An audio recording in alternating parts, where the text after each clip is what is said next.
Бек мырза, мен сізбен келіспеймін. Коррупцияны елімізде толығымен жою дегеніңізге, толығымен жоюға болмайды.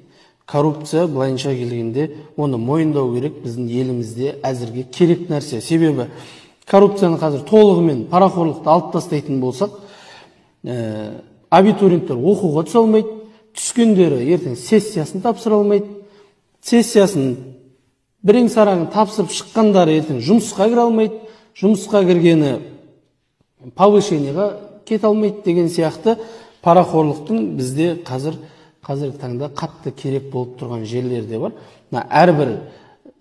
Еліміздің әрбір азаматы өз-өзіне сұрақ қойсын, парасыз өмір сүре ала ма, сүре алмай ма?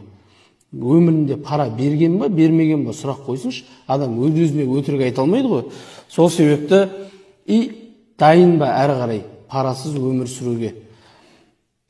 Мысалға, халық дайын емес деп ойлаймын бізде. Себебі ГАИ тоқтатады, атып шығады да, аға келісейік деп шыға келеді, ауырып қалады, порталға кезекпен тұрып, ретімен больницаға жату деген жоқ, бірден танысыз деп шығады. Садикке де баласын кезексіз өткізу керек, мектепке де жақсы мектепке беру керек. Сол себепті бізде халықтың өзі дайын емес коррупциясыз өмір сүруге.